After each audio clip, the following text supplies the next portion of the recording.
sentiments and comments expressed just now on this very critical issue by the Deputy Senate President.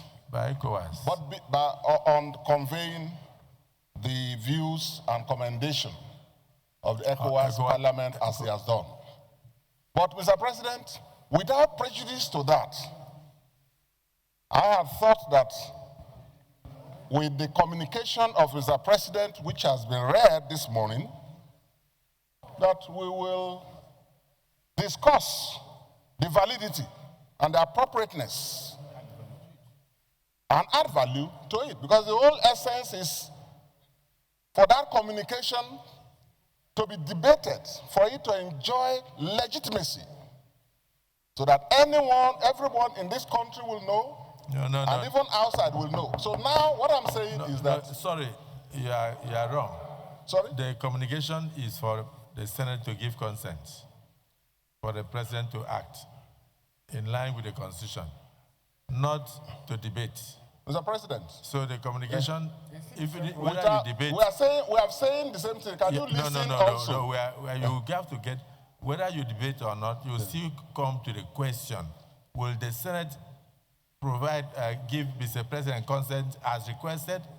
No, we are not debating that again. No, you can't. You can't even debate. We are not debating that again. We have closed that issue. What I'm saying is... We have given the President consent. And the Senate, all the senators here, that you see... He's concurring with the... I'm coming. All the senators here that gave consent are aware of the content of that letter. They would not have given consent if they were not in agreement with the President's request. So to go open it for debate, that is not what we are here for. In a point of order, Senator Shumole. And there was no one voice of nay. It was all, the ayes had it. And it was unanimous, including Senator Dickson.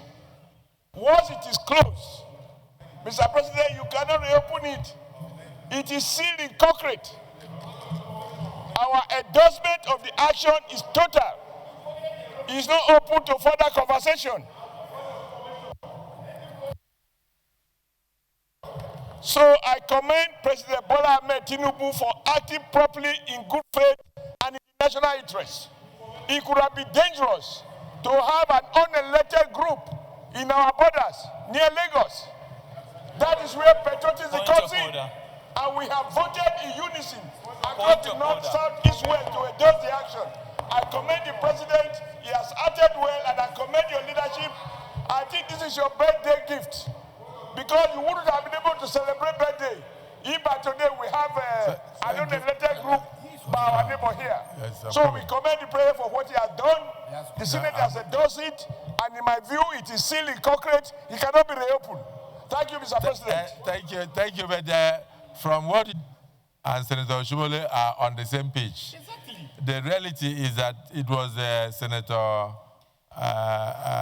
Barao that said that let him come under what does not exist, under Section 1B, to convey the commendation of Mr. President by ECOWAS Parliament. And I use that opportunity, that window, to say if any other senator wishes to commend Mr. President for acting swiftly, that a person can do so. And in reality, Senator Dickson was on the path of saying, yes, the President acted well, but he was of the opinion that we didn't need Section 1B, that from beginning we should have debated. So that's why I told him, I said, the debate would have arisen where there was a dissenting voice, but there was unanimity, and so there was no need for debate. So Senator Dickson, I think this time around, I have to bend backwards and give you the opportunity to finish your speech. Just to correct that there was no need for debate when there is total consent. You will only debate when you have divergent views. There are three broad issues that we should all be united about. National security and defense, number one. No politics. No partisanship, if I may add. On the national economy, we must all work together, because it is like rain. It will fall on everybody. And the third one, which is on this, is on defense of democratic principles, because we are all products of the democracy. We have signed on to the democracy protocol, and as the leading nation in Africa, not to talk of West Africa, where democratic regimes are collapsing around us, we must be very worried. And which is why I rose to say that the president, having acted in compliance with the constitutional powers given to him, deserves to be supported and encouraged and commended. That's it. But I want to also add another rider, Mr. President and my dear colleagues, because democratic governments are collapsing around us fast in West Africa. We must call on all elected leaders within the sub-region and in Africa generally to rise up to promote democracy within their nations and stop undemocratic practices that have alienated their populace and allowing the governments not to enjoy legitimacy and popular support. This is not about Nigeria or any one nation.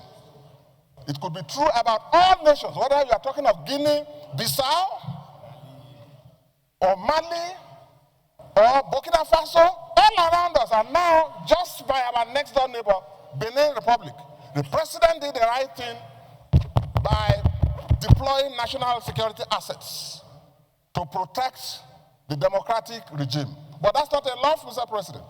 We have to call on the president to rally around the leaders of the West African sub-region to stem the tide and also endeavor, do their best to run constitutional, popular, democratic governments in accordance with the constitutions and the laws. Thank you very much. You will see that his speech made a lot of sense. And I need to also further explain to you that while sitting here, I have a bird's eye view of every single senator. So if there was an indication that there was any dissenting view, I would have opened the issue up for the discussion and debate. But every person was in agreement. We were all in what you call in law, in consensus ad idem. We were all in agreement. That was why we knew that the president was in order and that he acted in the best interest of not just Benin Republic, but in the best interest of Nigeria first. Benin Republic is too close. And insecurity in Benin Republic will affect Nigeria adversely. So you did, that was the reason why I put the question and there was unanimous consent. But when the Deputy Senate President informed me that there was a message from ECOWAS Parliament, who are meeting even at the moment, that they should bring the message here that in looking at any request from Mr. President, the ECOWAS Parliament would like to commend the President for acting not just in the constitutionally, but also swiftly to save democracy. You have also pointed out that the President should go further to invite his colleagues in West Africa to a meeting where they will discuss democratic ethos and good governance to ensure freedom of speech, freedom of movement, and avoid undemocratic actions in their states. And for this, I also commend you. And I assure you that Mr. President will get the message. Between the provisions of subsection 4 and subsection 5 of section 5 of our Constitution, so that even members of public will not mix this up. Under section 4 sub 4, the president would have had, under section 5,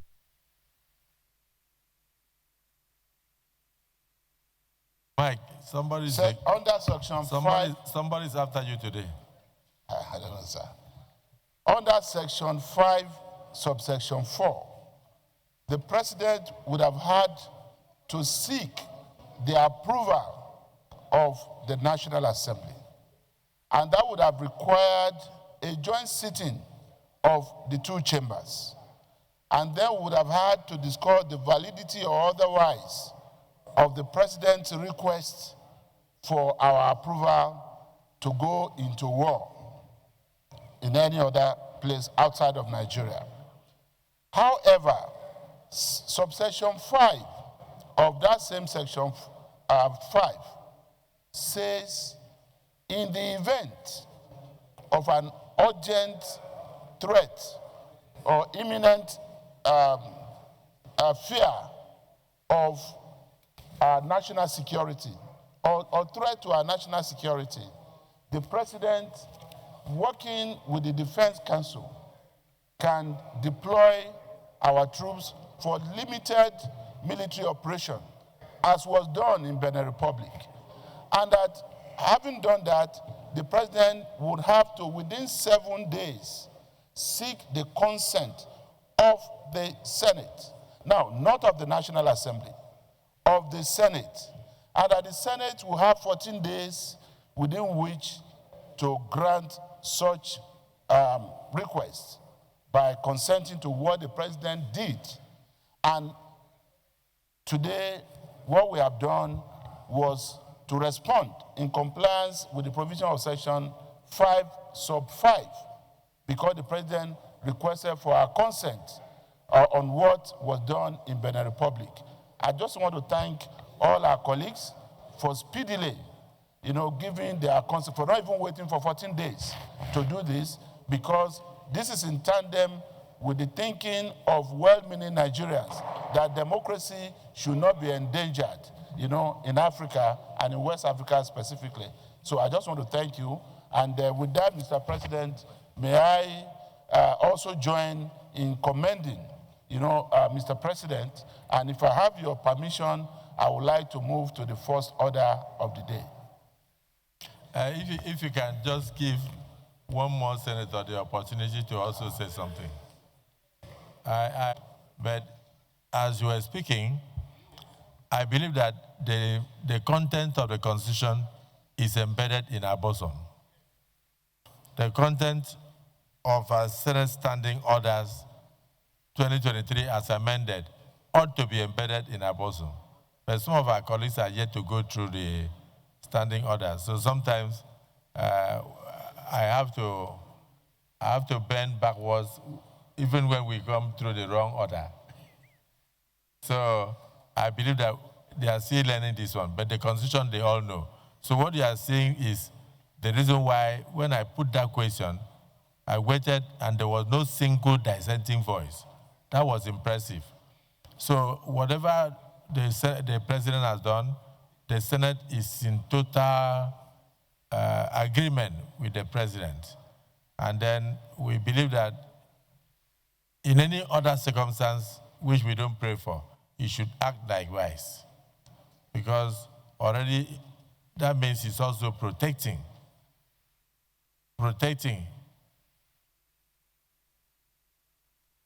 the borders of the Federal Republic of Nigeria. So I join you to also commend Mr. President. But Senator Jimo Ibrahim, PhD war. The president is not going to war. The president is only going there for peace mission. So you don't have a PhD in peace missions, do you? So you need to talk. Mr. Senate President,